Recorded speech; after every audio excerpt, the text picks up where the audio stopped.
Saya memulai usaha kalkun itu waktu itu saya beli dari teman yang sudah mulai dulu itu 5 ekor. Dari 5 ekor itu ternyata cuma hidup satu pasang ya. Sudah agak besar itu kita jual, kita tukar lagi yang kecil-kecil dapat banyak itu sehingga kita besarkan sampai produksi. Banyak segmen-segmen yang bisa diambil, Mbak. Salah satunya, Pak? Jadi pembibitan. Kemudian penggemukan. Besaran ya nanti yang daging, kemudian juga bulunya ternyata nilai tinggi juga.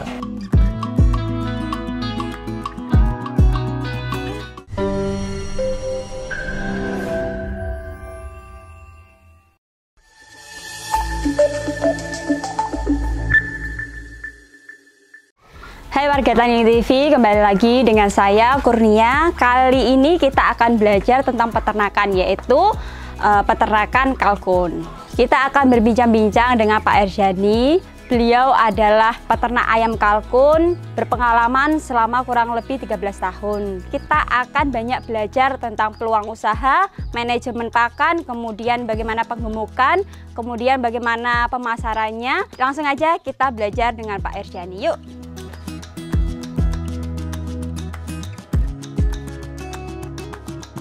Oke warga Taniling, sudah bersama di samping saya Pak Erjani. Selamat siang Pak Erjani. Siang Mbak Kurnia.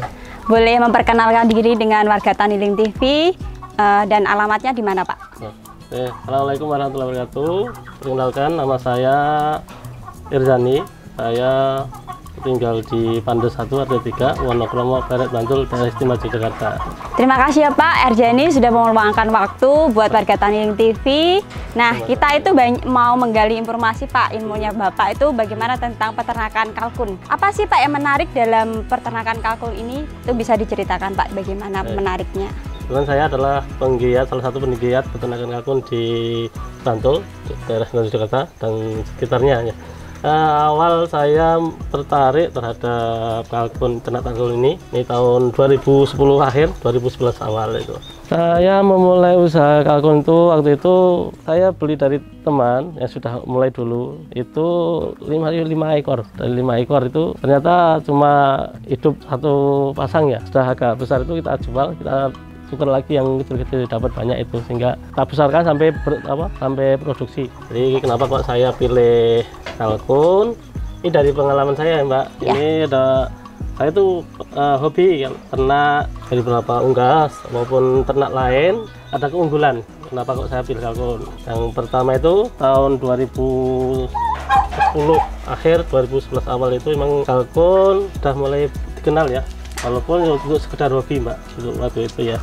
Kemudian tahun 2011 itu kalkun booming banyak itu. Terus saya kan latar belakangnya bukan dari peternakan, dari pertanian, tapi saya dari pemberdayaan masyarakat. Oh, pemberdayaan masyarakat ya Pak. Ternyata waktu itu kalkun itu lumayan ya karena waktu itu tahun 2010 itu baru netes saja pecah itu dari telur itu harganya 35.000.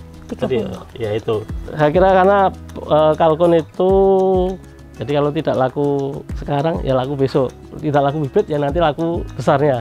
Nah, itu dan itu setiap per umurnya ada peminatnya sendiri. Itu dari segi ekonomi. Kemudian dari segi pangsa pasar Mbak. Jadi kesininya memang awal-awal itu memang untuk hobi, kemudian kesini lagi karena bantuan dari teman-teman, terus juga kita juga ngasih pelatihan dan juga media kesininya aku semakin dikenal masyarakat dan mudah muncul.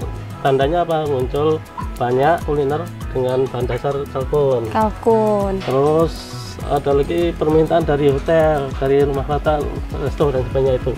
Karena waktu itu kan belum itu banyak juga ya, hingga kebutuhan itu banyak yang impor Mbak. Dari Amerika ada, dari Kanada, luar itu banyak yang hingga harganya lumayan. Maka ini saya tertantang karena harganya cukup tinggi ya saya untuk berbudidaya ini. Itu dari segi ekonomi Mbak. Terus juga pelakunya belum banyak, ini kan peluang sebenarnya. Terus juga banyak segmen-segmen yang bisa diambil Mbak. Salah satunya Pak? Jadi pembibitan. Terus kemudian penggemukan.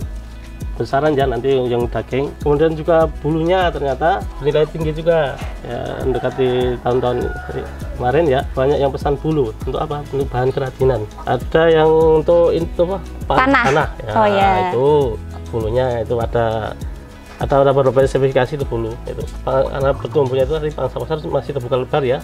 Kemudian ada efek sosialnya ternyata. Kalau ternyata ada efek sosialnya ya Pak ya. Kalau ternak itu biasanya kan cenderung bau ya. Ya, tentu itu Pak. Peternakan bebek itu pasti kalau nggak dimana itu baunya, apalagi di tengah masyarakat ini ya.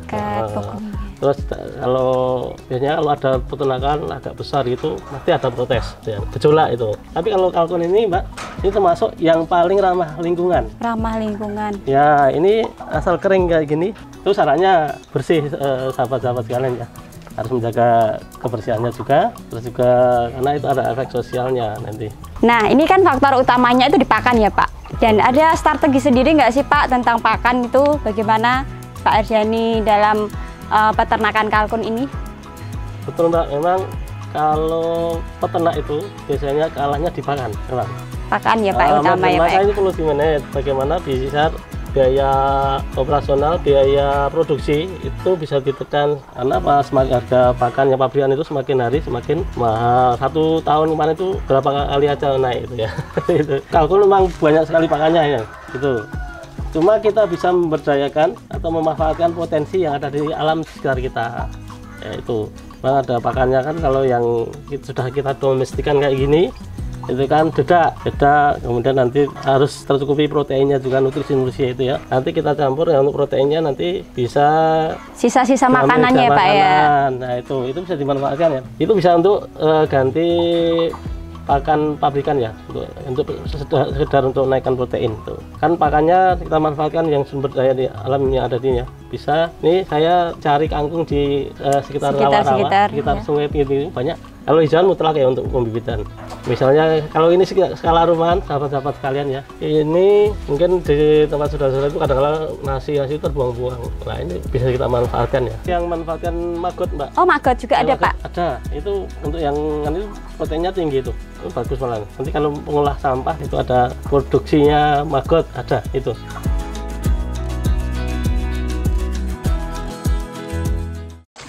Jika Anda peternak sapi, domba, ikan, dan ayam, kini Anda bisa memasarkan dan menawarkan produk-produk peternakan di Taniling loh. Yuk, download aplikasi Taniling di Google Play.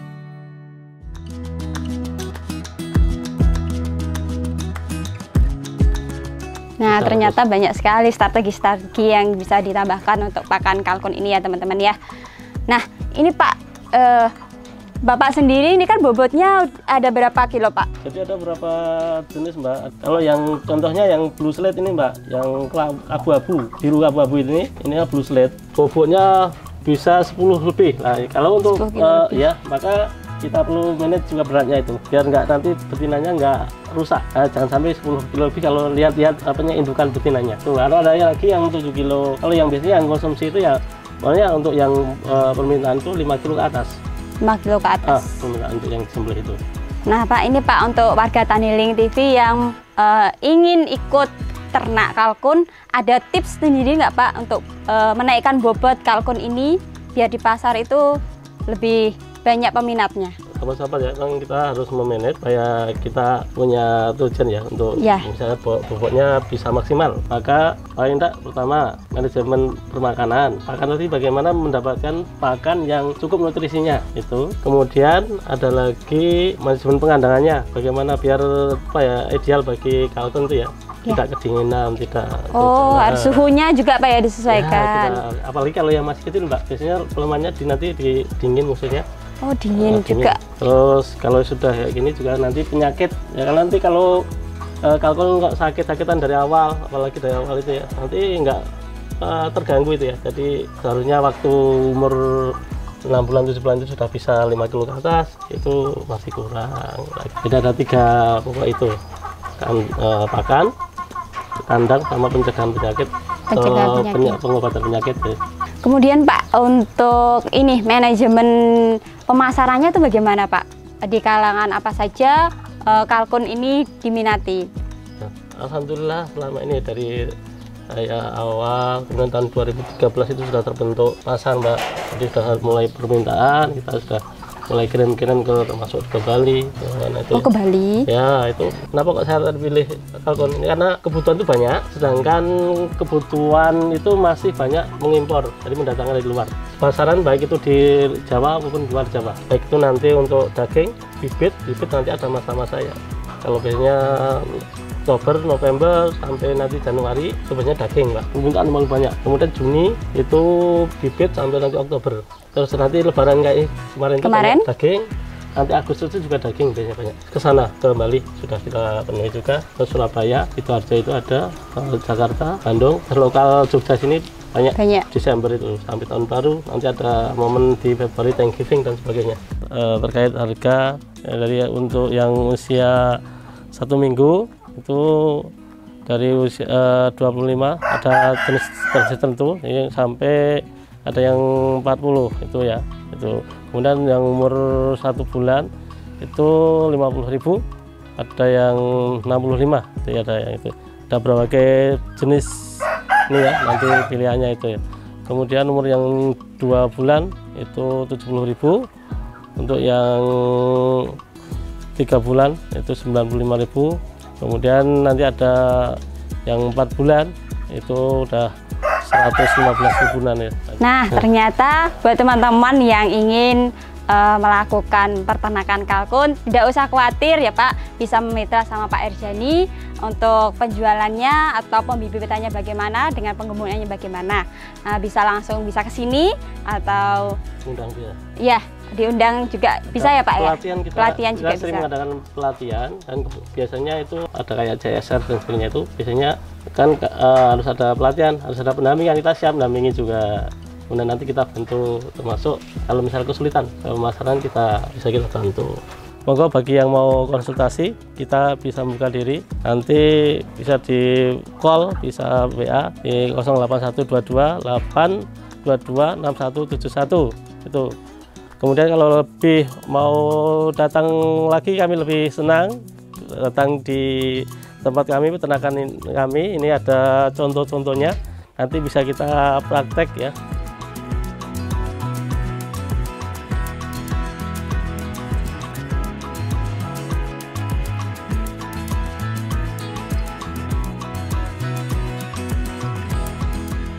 Mungkin cukup sekian penggalian informasi dan belajar kita tentang peternakan kalkun ya Pak Erjani ya. Nah, ya untuk warga Taniling TV, terima kasih sudah menonton YouTube kami. Jangan lupa like, komen, dan subscribe YouTube kami Taniling TV. Salam Taniling TV, bisnis agri tak pernah mati.